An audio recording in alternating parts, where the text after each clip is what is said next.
Okay, so it's been really hard to come on here over the last couple of days doing reactions to Australian content and not saying anything yet about the Bondi Beach shooting massacre that happened, especially since when I come on here and do this content and I learn about your guys' amazing culture and the amazing people that you guys have there, I always try and keep it very, very positive because it's positive for me. I absolutely am falling in love with your people and your country and what you guys have going on there.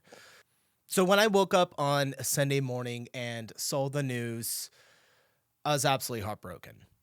I can't even imagine how you guys feel, mainly because from what I've learned from your guys' culture and all of the amazing comments that you guys have sent my way, emails, uh, video recommendations, is that this is not something that you guys are accustomed to. And I mean, I knew it before, but really the shock that you are all having really set in when I was going through your guys' comments. Now, I don't want to dive in too much to the reasoning behind this. I've seen some headlines coming out today saying these lunatics are ISIS members or Islamic State members. No shit. I think we all kind of immediately knew that when they attacked a Jewish Hanukkah event.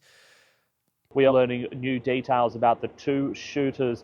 It's now emerged that both the father and the son have pledged allegiance to Islamic State and that the federal government's intelligence service, ASIO, knew that one of the shooters had links to ISIS for 6 years. They were investigated in 2019 for links to a terror ring in Sydney. Two ISIS flags were found in a car on Campbell Parade, the same vehicle that had improvised explosive devices.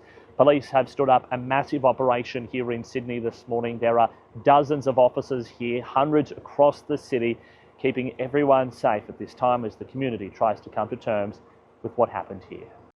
So I really don't want to get into all of that too much because there's just so much religion, immigration, gun laws, and everything along those lines. I really want to highlight this amazing, amazing man, Ahmed El Ahmed. If I'm correct, that's his name. Very strong. Thank you very Your much. heart is strong. Thank you. Your courage is inspiring. Thank you very much. The guy's got absolute balls of steel. A national hero. I can only imagine. I like to think that if I was in that moment, I would be able to do something along the same lines. And I'm sure many of you feel that same urge to help people and save people. But when you are in that moment, who actually knows? I know I saw some videos of the police officers that were kind of frozen. Again, I'll let you guys handle any type of stuff going on in your country with the police and the response and all that. But absolutely, this guy is, I've linked his GoFundMe down in my last couple of videos, and I will link it at the bottom of this one. I did donate to him and to some of the victims. I'm at a loss for words for his reaction and what he did. I've seen a couple of Americans commenting on the situation because, of course, like this has reached our media as well. It was a huge tragedy that happened. So, of course, it's been covered in our media. And I see a lot of Americans commenting saying that, well, why didn't he shoot him and kill one of the gunmen right there? And I think that's just so distasteful. You guys don't have guns like we do. And I'm like, for all we know, he doesn't even know how to work the damn thing.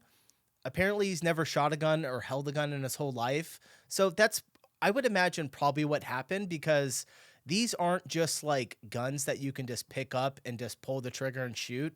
Because I saw what they used.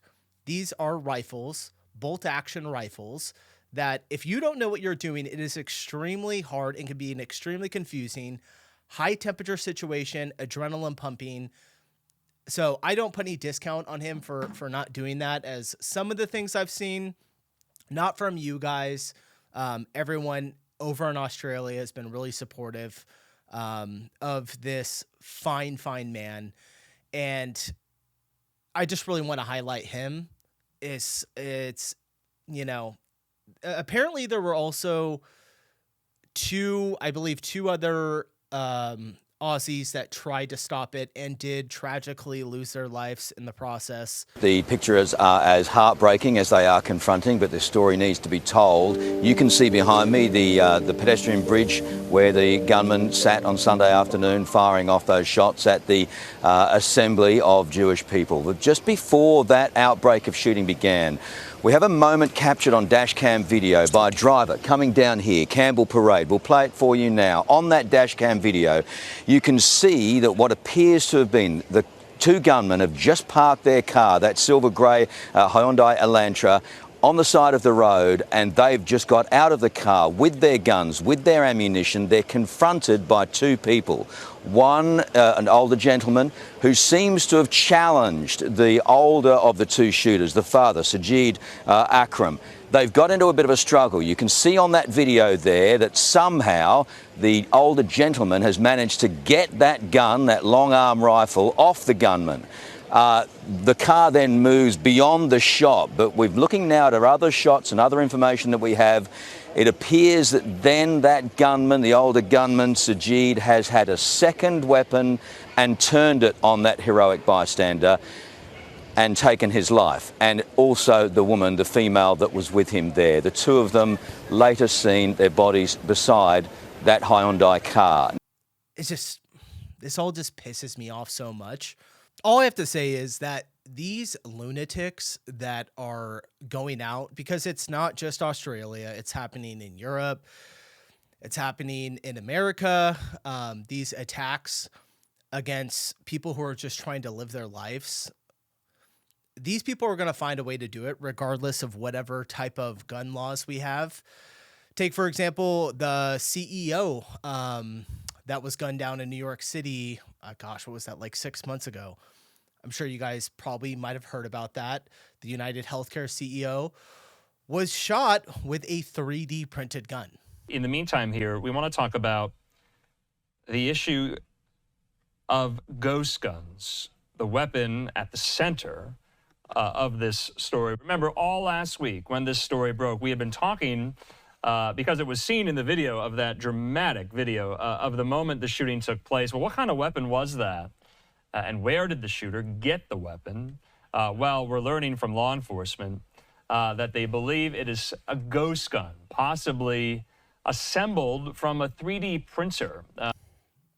So guns, I think this whole, I'll get really quick past this, but all I have to say is that gun control measures, even if they were implemented here in America, are basically going to become non-existent once these 3D printed guns really start coming in full force. Because what do you do at that point if somebody can just make a gun with a 3D printer? Anyway, I'm getting off on a tangent. Your American friend here who is a gun owner. And I will say that, like, these idiots always seem to attack the most vulnerable gun-free zones, people, just schools, beaches, markets where people are enjoying themselves, Christmas markets, people are driving their cars through them, not guns, but, people are doing absolutely crazy things, attacking people in areas where they're just trying to enjoy themselves. And I can tell you that here, where I live, in the area that I live, most places that I go to that are really crowded with a lot of people, I feel a whole lot safer because there are people beside me who live in the state that are literally carrying on their hip. So if something happens, most likely it's going to be shut down really quickly. So to get past that, dude, honestly, I feel for you guys. I've grown up with this shit, having to deal with it. They always try and do this to inject fear into our lives. So, if all I could say is that I try and not be fearful.